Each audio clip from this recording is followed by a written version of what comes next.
Hello, I'm Dr. Eric Moore, the Deputy to the Commanding General for the U.S. Army Combat Capabilities Development Command, which is also known as DEVCOM. I'm proud to introduce the launching of our official podcast, The Cutting Edge. In it, we'll explore unique capabilities across DEVCOM and talk to our world-class scientists, engineers, technicians, and support staff about ongoing projects and leadership development. The Cutting Edge podcast will help me share the story of DEVCOM, how it serves as the Army's premier in-house science and technology organization, and how it's a driving force of innovation within the STEM fields. DEVCOM does this by developing and leveraging cutting-edge technologies to enable our soldiers to see, sense, decide, and act faster than their adversaries. I'm honored to introduce the very first guest for the very first episode, Dr. Elizabeth Groover, the DEVCOM Chief Talent Management Officer. Dr. Groover, how are you doing? I'm doing well. Good morning, Dr. Moore. Good morning. Dr. Groover, thank you so much for being our first guest for this brand new podcast. I really appreciate your insight on our talent management strategy and what makes working at DEVCOM so great. You know, as you lead the you actually wrote the talent management strategy. Did you Yes, not? I helped write the talent management strategy. Yes. That's awesome. And so, what are some of the different things DEVCOM is doing to recruit the best talent, and why is that important, not just to DEVCOM, but to the teams within the DEVCOM team writ large? Yeah, no, that's a great question. I think recently you've heard the phrase, we're a formation of uniques, which I think is a phenomenal phrase as well. It's a And General the Brownism. is it a general Brownism? Yeah, I'm not sure where it came from, but I appreciated that, and I think for me, it does epitomize what we're doing differently to help recruit, attract, retain talent across DevCom.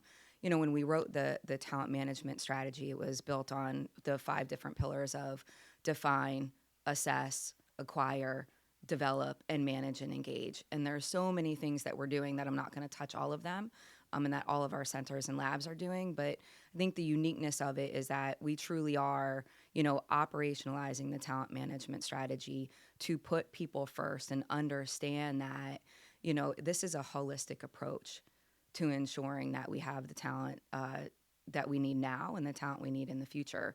One of them is our recent STRL implementation. That really helps, us to attract that talent and recognize that talent throughout their time here and their unique contributions. We've also have our future of work, our flexibilities, I would say, that are super beneficial, I think, in not only helping us attract talent that we never really would have got in the past, right? There's quite a few competency spaces within DevCom where we can have remote employees, right? And there's also the opportunities now for greater collaboration across competencies. So I think that is a phenomenal thing that we're doing as well. So those are just a couple things I would say within development too. Our workforce development plans, I would be remiss if I did not add about development in here, but our workforce development plans that are based on every competency. So, DevCom's definition of competency, enduring recognized areas of expertise.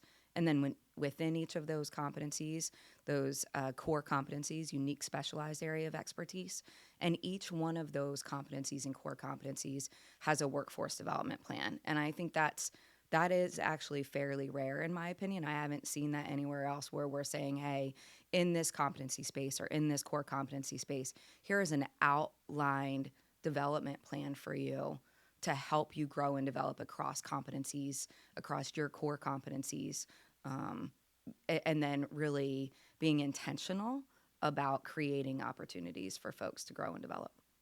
That's awesome. General Cushing in a number of town halls has talked about talent management and prioritizing people and how important people are as our number one priority in this command. And he's been very consistent about that message. And I know he really, really believes in us developing our people. And as a result of that, you kind of talked a bit about, some of these plans that people can use to kind of grow their career, to understand it. He and I had a conversation when I first started in the Army. We had something called the Army Officer's Handbook. And you kind of knew when you looked at that handbook kind of how your career was supposed to progress, when you're supposed to do the basic course, how to put your uniform on, which ribbon took precedence over the other, et cetera. Is this going to help a newly minted fresh government employee in the STEM field? Is it going to help them kind of in that space to kind of chart their career, understand where they're going, and understand what those possibilities might be? Oh yeah, absolutely. So just highlighting the workforce development plan, based on the core competencies. So I'll use human resources just as a basis. So human resources as a competency, and then within that competency, there's core competencies of military personnel, right? And we'll use that as an example. But there's also data and analytics, workforce development, civilian personnel, et cetera. Each one of those core competencies and the entire competency has defined recommended training and development where not only does it outline here's your recommended training and development. So CES, of course, is always a recommended foundational And course. CES stands for? Civilian education system. And so that really is a foundation for civilians to have, the same language, right? Understand and use the same language when we're talking about civilian development, civilian progression, et cetera. Understanding the Army. We do have a lot of folks within DEVCOM and across the Army who were previously military, but some may not be. So I think it's a great foundation to understanding the importance, the history and the value of our Army. So that's what that is. So yes, to answer the question too, the workforce development plans will absolutely outline what's the recommended, not just training and development, but rotational assignments that someone should move to. Recommended, maybe job announcements that you can move to or get a detail for to help you grow and develop in that space. So yes. I love it. I love it. You and I have the fortune to meet monthly and several times a month sometimes to talk about these issues. And I really applaud you and the team for the work that you've done in this space. What do you think folks want for their careers? Leadership development, access to cutting edge technology, access to world-class labs, et cetera. And how is DEVCOM helping them achieve those goals? Oh, that's such a great question, Dr. Moore. There's a lot. It is a lot. That was a lot in that little question right there. And I will try and answer it to the best of my ability. But I do want to say that there's a lot of research right now that talks about what people are looking for when they're looking for jobs, right? And one of them is workplace flexibilities, right, to ensure that work-life balance, right, whether you like that term or not, right, it is a common term, but to highlight the flexibilities and the importance of a holistic approach to me being a human at work. Mental health resources, I mean, completely on the rise right now, and there's a lot of data to back up the importance of really focusing on employees' mental health and well-being and organizations' responsibilities in doing so. And then opportunities for growth and development. So those are kind of the top three things that folks are looking for when they're looking for a job, according to industry research at this time. And, I think for DEVCOM, we talked about the flexibilities. We've talked about the workforce development plan, so the growth and development, the leadership development. DEVCOM has, the Distinguished Leaders Program. A lot of the centers and labs do a lot of phenomenal work in developing their folks. And when people are looking, to either work at DEVCOM or other industries, what are they looking for? I think it's hard to answer for, I obviously can't answer for everyone in DEVCOM, but world-class facilities, absolutely. Abilities to collaborate, abilities to grow and develop, to know that you're making an impact, and to be able to care for your families. And I think, something we previously mentioned about what is, DEVCOM doing a little bit differently to help attract and retain talent, the STRL flexibilities, the work-life flexibilities, the workforce development plans. I think all of those things contribute to what are we doing and how are we attracting folks and what are they looking for? So hopefully that answered that question. No, it does. And I realize that most people on this receiving this podcast probably understand what STRL flexibilities are. But could you elaborate a little bit? Yeah, so, truth in lending, I am not the subject matter expert in STRL, but Science and Technology Reinvention Laboratories. So it gives organizations like DEVCOM Science and Technology organizations a little bit more flexibilities in how they pay their folks, how they hire their folks, how they recognize them, and then, again, support to invest in reinventing laboratories. So how do we invest in providing state-of-the-art facilities for folks? especially, I'll bring it back to the talent management strategy structure of competencies and core competencies. Our core competencies offer an agility for us to say, okay, how am I defining what I need in the future? Am I going to move from just a theory of quantum to operationalizing quantum? I don't know. I'm not a quantum person either, but I loved Quantum Leap, so that's usually the foundational research competency I talk about. But how do I then invest funds now and resources now to create the laboratories I'm going to need in the future? So I really think that's an important part of understanding that. Right. But no matter what kind of technology you have, it's like having the most advanced automobile or motorcycle or whatever is your thing.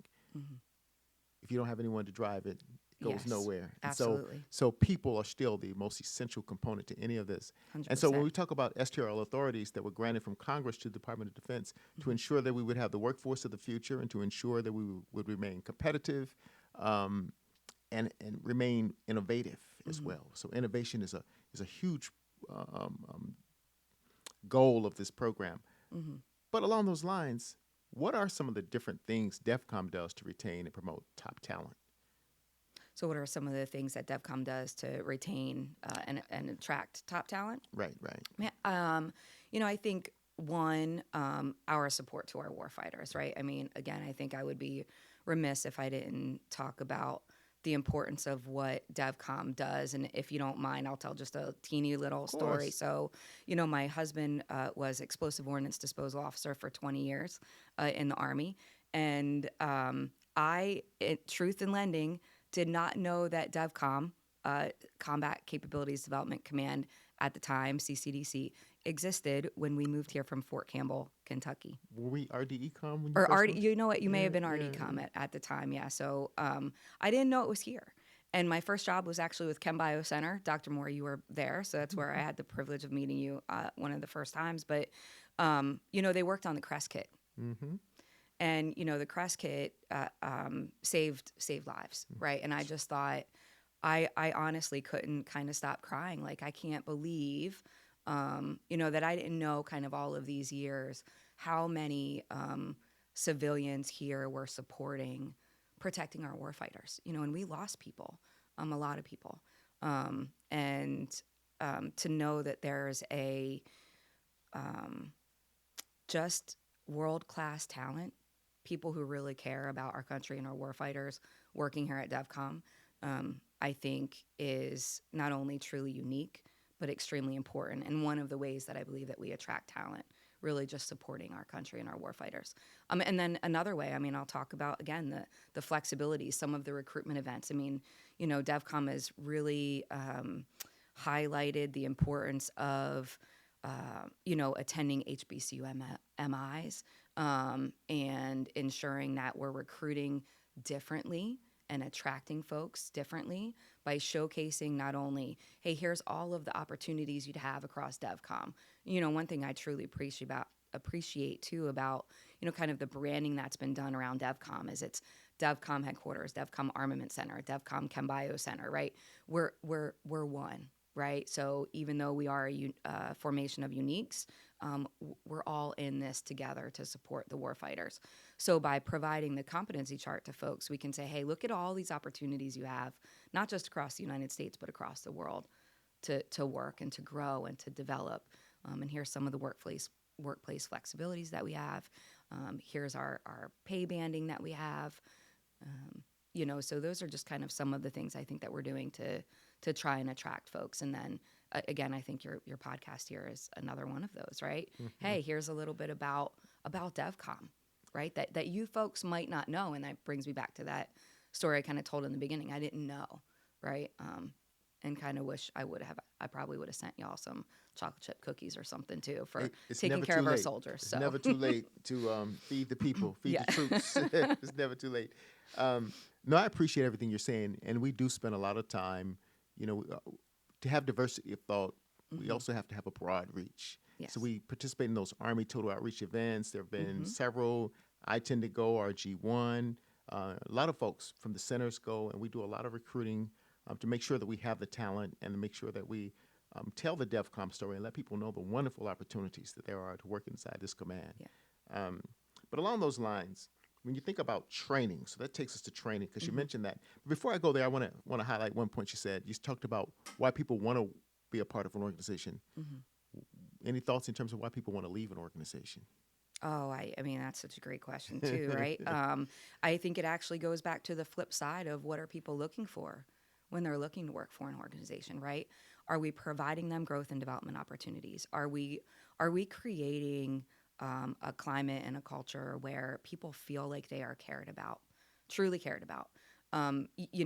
Francis Fry and Ann Morris wrote this great book that, of course, I'm going to forget the name of right now. However, it is by Francis Fry and Ann Morris, and they talked about the three pillars of trust: authenticity, empathy, and logic. And logic is all about, I believe you know what you know, right? So you're an expert in quantum, you're an expert, in your field, and authenticity. I believe that I'm seeing the real you, not diving deep into everything about you, but I believe this is you. This is actually who you really are. And then empathy, I believe that you care about me. And I think that goes for when people are leaving an organization.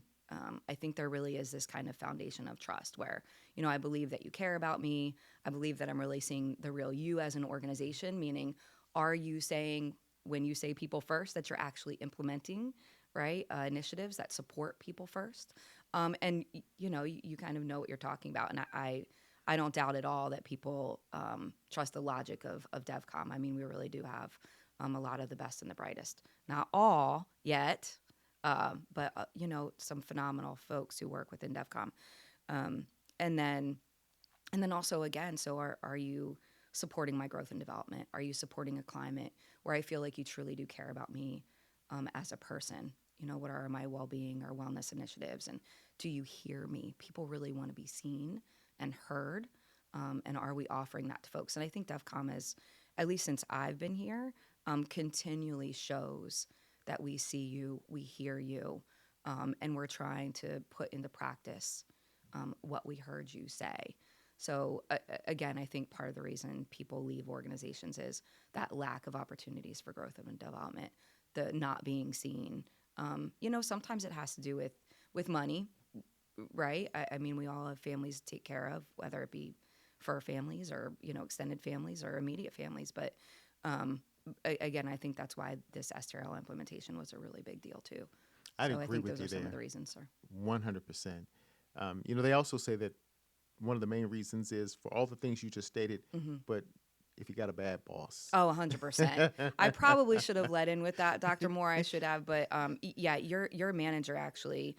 Recent studies have actually shown that your manager has more of an impact on your mental health than your like counselor or psychiatrist. I mean, you see your boss every day. That's I true. mean, if you don't see them, you talk to them, or they're a part of your world every day, at minimum 40 hours a week, right? And I don't know about you, but sometimes I think about work when work is over, Yeah, of So course. it's just a part of our lives, right? So I think being a really good leader is extremely, extremely important. And I think we have a responsibility to continually develop leaders and hold leaders accountable. It's true. It's true. And a lot of that comes down to training, which I want to kind of Mm-hmm. segue into training opportunities. But, as new leaders, newly minted leaders, Mm-hmm. team leaders, branch chiefs, division chiefs, et cetera, whatever they are, having the opportunity to grow. You talked about CES training, Mm-hmm. et cetera. There's a lot of stuff we've got to do. Yeah. And if we get that training, I think it helps us. Mm-hmm. I see sometimes when it goes amiss and it gets kind of Mm-hmm. 180 degrees in the wrong direction. Mm-hmm. But this is good. So, what kind of training opportunities does DEFCOM have available for its workforce? Yeah, so I'll focus on right now the leadership training, right, and instead of the technical training, and then we'll kind of move into that a little bit. But leadership training, we talked about the CES, foundational, intermediate, advanced.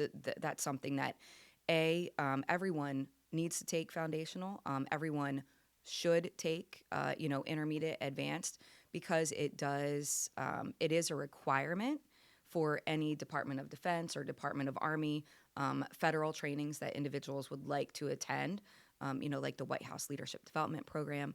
There's the Enterprise Civilian Talent Development Program workbook, for lack of a better word right now, that highlights all of the kind of DoD component training. I don't want to say all, actually, a lot of the recommended DoD training that leaders can take. It used to be called CEDM EDM, so Enterprise Talent Development and Senior I still Enterprise call it Talent Development. CEDAM. I'm I still sorry. call it CEDM EDM too, so I am sorry, ACMA, our Army Civilian Career Management Activity. Eventually, I'll get the new nomenclature right, but that catalog really provides a lot of information on training, leadership training and development.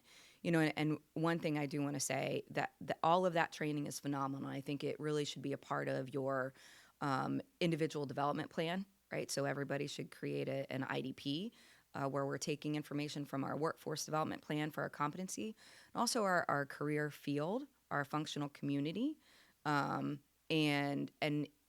also our DoD programs. Where do I want to go? Where do I see myself? And then what training and development do I need? So that leadership development training is extremely important, and I think it's also important to note that within 2 weeks of a training class, over 80% of what an individual has learned is out the window. It's gone.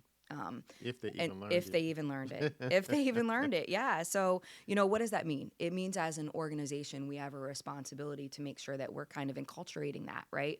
What do we believe leaders are, right?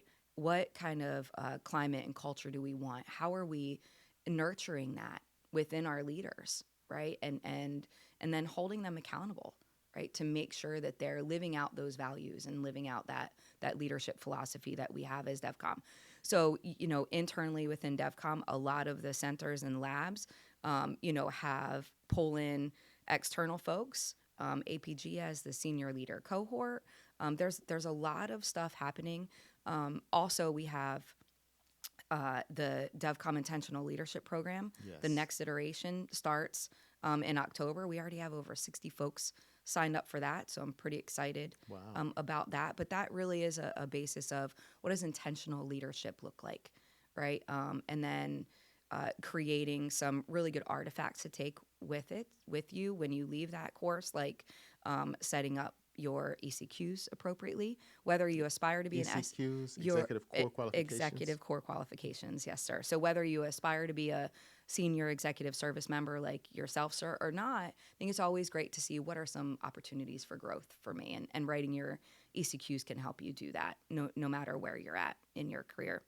And then a how to work with me guide. What are kind of those logistical things? So, for example, my team, I say, hey, listen, I'm still kind of old school. I like email. So if you have any documents you need to send me, still send it to me through email. That's just how I prefer it. But if you need me right away, or or if I need you right away, Pick up it'll the be a phone. Teams chat, right? Teams chat me. I'll be right there. Or pick up the phone. But again, whatever works for everyone. But I think sometimes communicating that is extremely important. So that's really the importance of that intentional leadership program.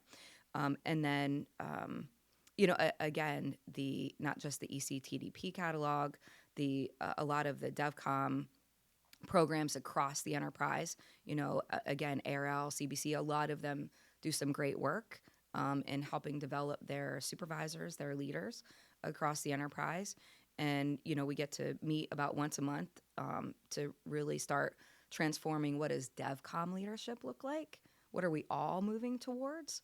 Again, to enable that same language, right, when we're talking about what our leaders look like. But also, every career field has leadership and development opportunities. And ACMA, the Army Civilian Career Management Activity, underneath CHARA since I think 2020, I believe, is when they were enacted. It has recently written, now it's not completely published yet, but the Supervisor Certification Program, which highlights what are some recommended, again, training and development that's required to help develop our supervisors and our leaders as we move forward. That's awesome. So, just highlighting some things that I just recently found out. I was in a course with some of the folks from ACMA and CHARA. that what we used to call the CP16, now scientists, engineers, and analysts, is Yes. going back to being called CP16. I'm the career functional advisor there, so just kind of throwing a little plug out there Yeah. that CP16 is not dead.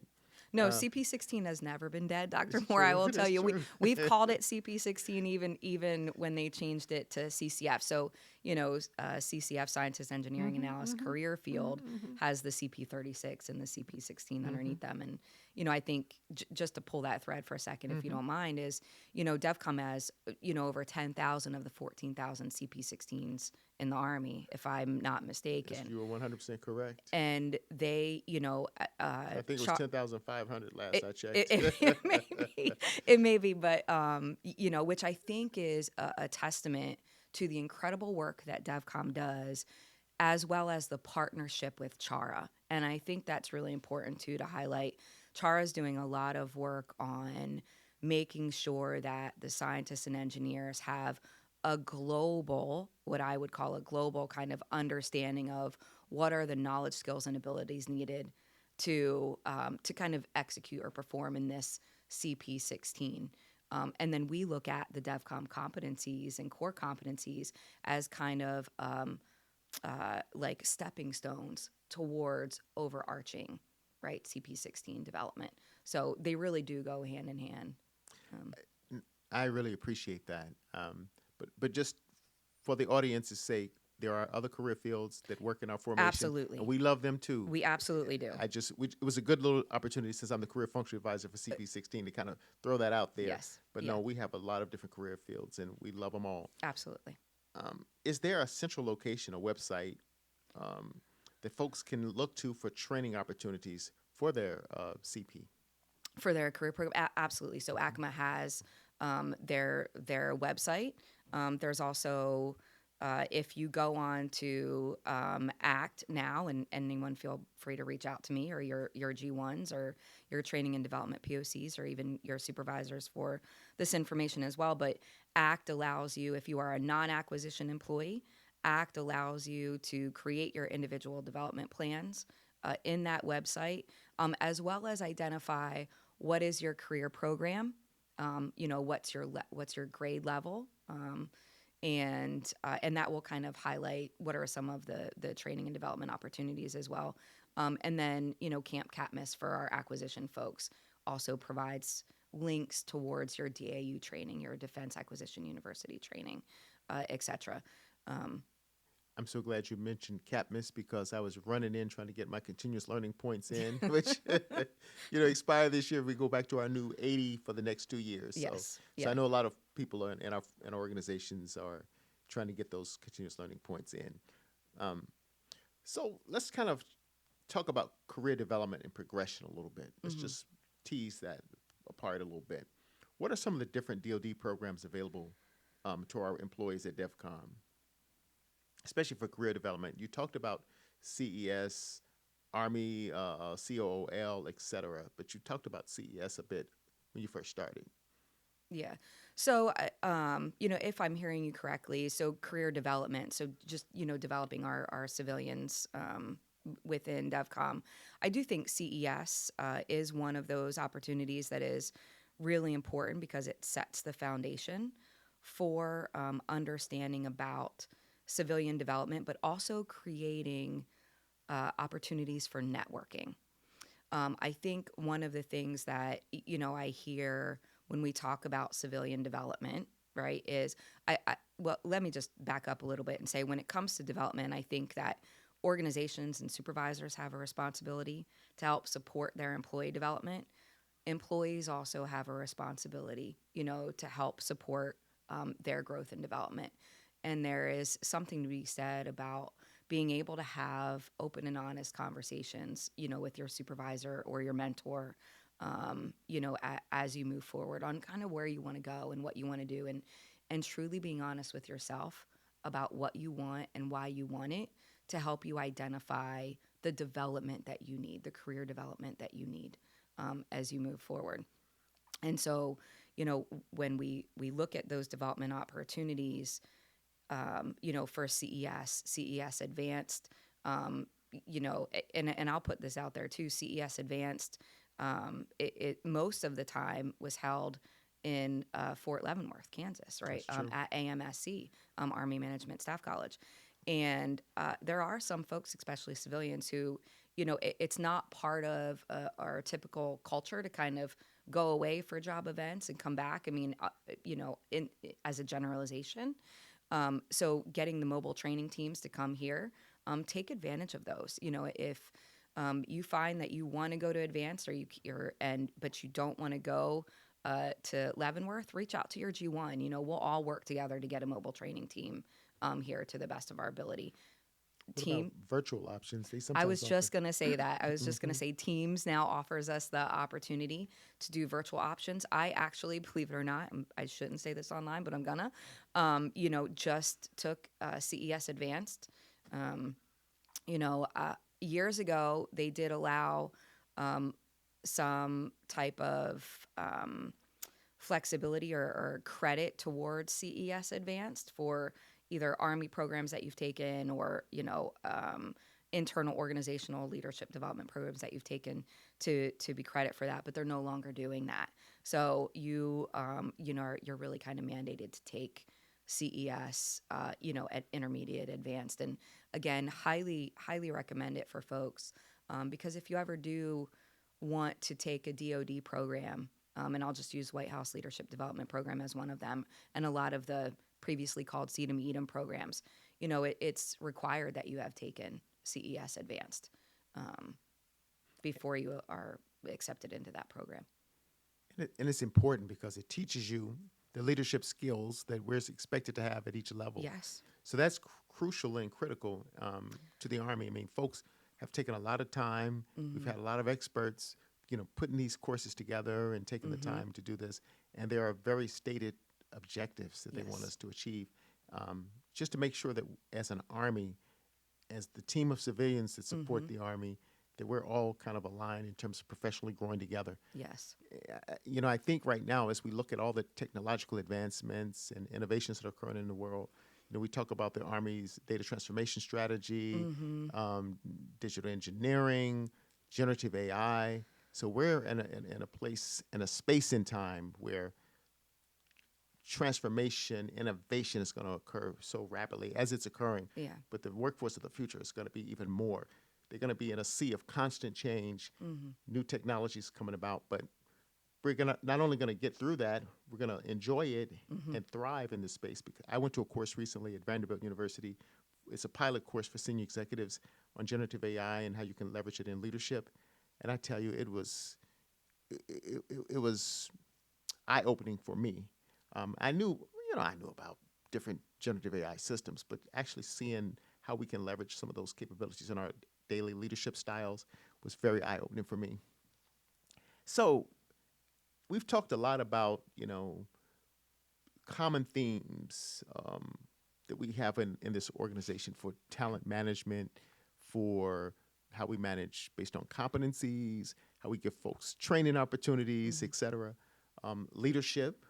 But what are some of the common themes that you see from our employees that have successful career development or progression?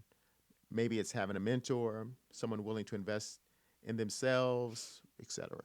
Yeah, no, that's a great question. And I'm, kind of pulling the thread on the comment I made earlier about, a supervisor and organization responsibilities and then employer responsibilities. Some of the things that I've heard, when I've heard leaders talking, I've talked to other folks about their career progressions is, calculated risk, right, is such an important part of, I think, someone's career progression, right? So being honest with yourself about where you want to go, what you want to do, why you want to do it, right? There's nothing wrong with saying, hey, I want to advance to SES because of this, or I want to advance to this because of this, right? Just being honest with yourself, because I think it helps you, then identify what's the best path forward to kind of achieve that development. So when I look at, people's career progression, I think it's crucial to not only have self-awareness, continual build self-awareness, emotional intelligence, Yes. and which highly understated, I think, when we talk about leadership and we talk about development, and extremely It's important. funny that you mentioned emotional intelligence because most studies have shown if you want to look at various leaders and how Hmm. successful they will be, it's based on their emotional intelligence. Absolutely, absolutely, and less and the higher and higher people go in their careers, the less and less it depends on IQ, and the more and more it depends on EQ. Hmm. So Hmm. absolutely, absolutely, Dr. Moore. So again, I think super important because it talks too about, how do I get along with folks? How am I creating those opportunities for collaboration, right? Yes. Which again, I think is really important to achieving my business objectives or my organizational objectives. And, so when we look at an individual's opportunities for career development and we think, what has made some people most successful in their development. I mean, I turn around and ask you the same question, right? Like, how did you get to where you are? But from my perspective, I think being able to take calculated risks, having that self awareness, being able to communicate those opportunities with folks, or that desire with folks to grow and develop, and then put your hand up. Take those opportunities. Um, No, it's you definitely have to show up. and absolutely, absolutely, and having a good mentor, Yes. someone that you, whether it be an official mentor or an unofficial mentor, you know, uh, there are quite a few DevCom centers and labs who have some mentor programs. AFC has their mentor mentee program. Um, and DevCom headquarters is actually, I just got a new detail on yesterday, very excited about this, to create a DevCom mentor program. It is a time based, curriculum based mentor program that really sets a foundation for what type of leadership qualities are we looking for in our distinguished leaders, right? For our distinguished leaders program.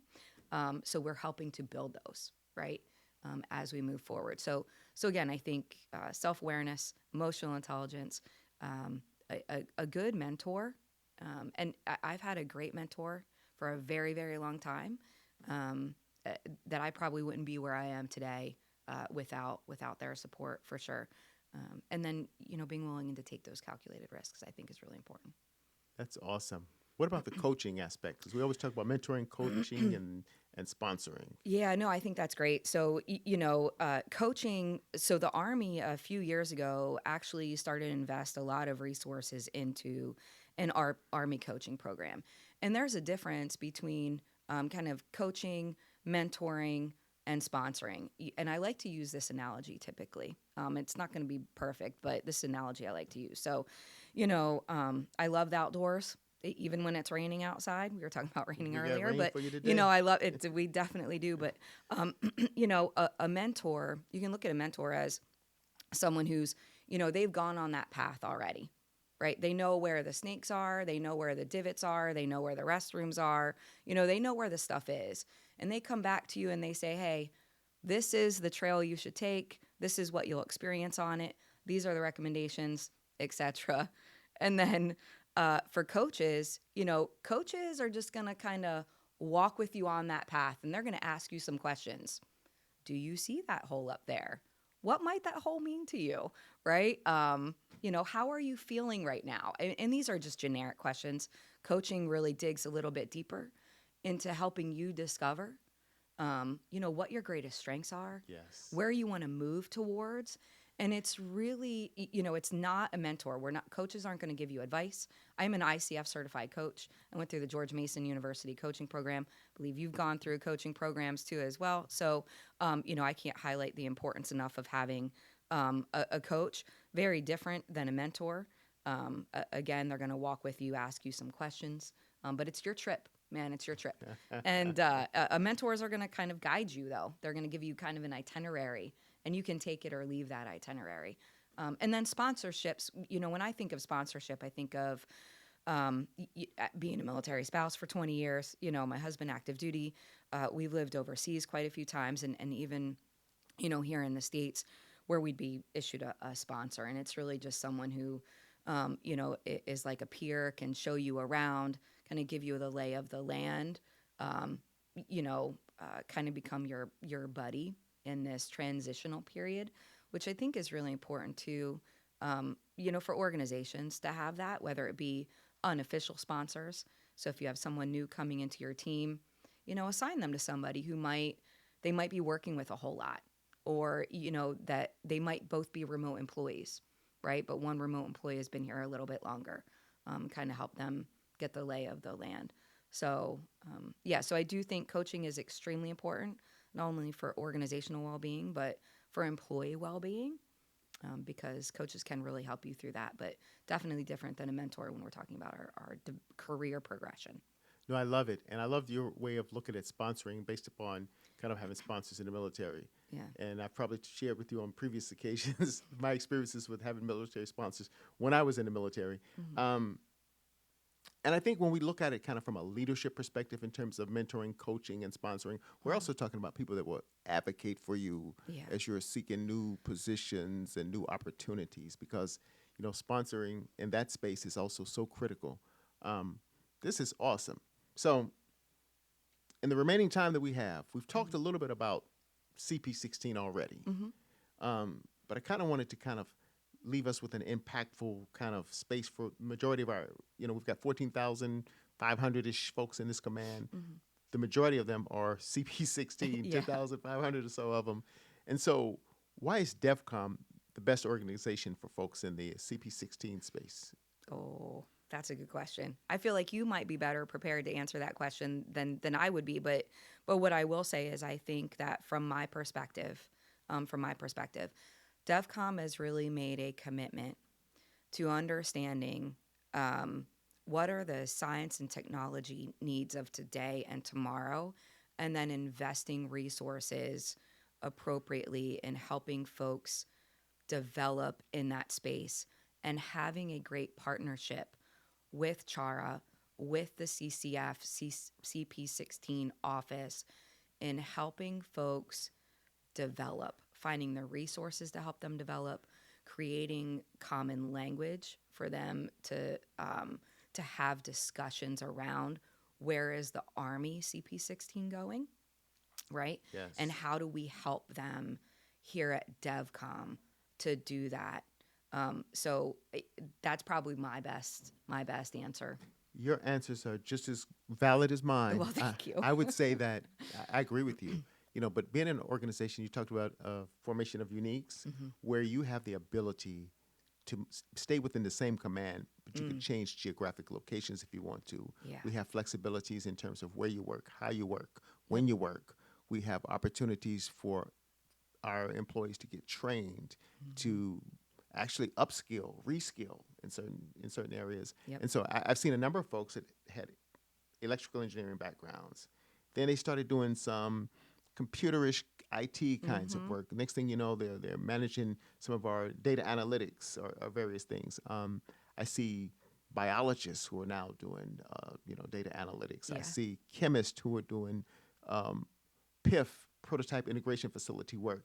So we're very strong in this space, and I think it's a great opportunity for many of our scientists, engineers, and analysts as well to stay within one command and grow up in this command, develop lifelong partnerships that are going to help us take the Army, design the Army of 2040 and beyond. Yeah. This has been awesome. Yeah, no, I just want to add to that, if that's okay with you. I could not agree with you more, and I think that, to me, is part of the beauty of our talent management strategy and our competencies and core competencies, right? So allowing folks to not only see what's out there, but intentionally grow and develop in those spaces within their CP16 career field, all within one organization. So I think that was fantastic, and thank you for that. No, thank you. Thank you, Dr. Groover. This has been, thank you so much for being our first guest, first and foremost. I'm excited about that. Thank you very much. For this brand new podcast. I really appreciate your insight, especially on our talent management strategy and what it means working at DEVCOM and why working at DEVCOM is so great. And you've heard this throughout. Thanks to everyone out there for listening to the episode. Be sure to check us out every first Monday of the month. Let us know what you think, what topics you'd like to hear about, and who you'd like to hear or see as a guest on this podcast. Thank you.